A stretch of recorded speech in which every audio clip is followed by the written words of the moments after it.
रायजो राजाफ्रा बिथांमोना लासै लासैनो बुजिनो हमबाय सानसे समाव सानदोंमोन जे बिजेपिआ सरकार जायोब्ला गुबुन हारिया सिब जागोन गुबुन हारियासो जाजोबगोन बिदि सानदोंमोन नाथाय दिनै फैयै फैयै बिपिएफआ बुजिनो हमबाय इउपिएलआबो बुजिनो हमबाय जे बे माबायाव मा होनो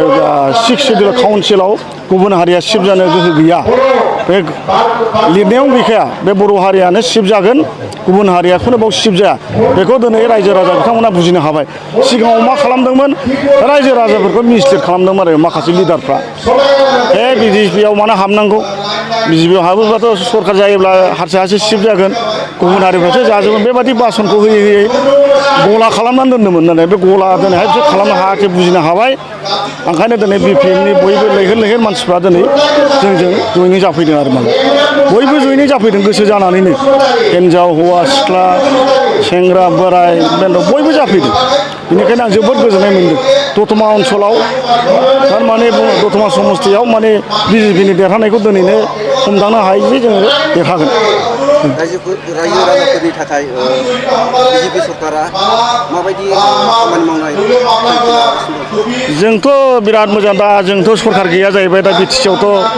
एलायन्स हिसाबै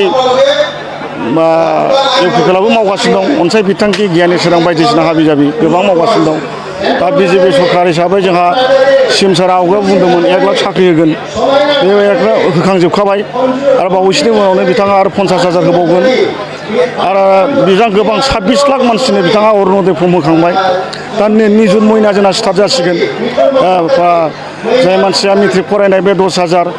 पिइउ फरायनाय 15,000 नङा होमबा इउनिभार्सिटि फरायनाय 15,000 बेबादि बे स्टार्ट जासिगोन बेखौबो लाखाबाय आरो बेनिफ्राय सेल्फ हेल्प ग्रुपफोरनो इन्डिभिजुवेलि 10 जन बा 10 जननो सासे 10,000 खरि 10 जननो 1 लाख खरि होनाय जागोन आरो जोंनि सेंग्राफोर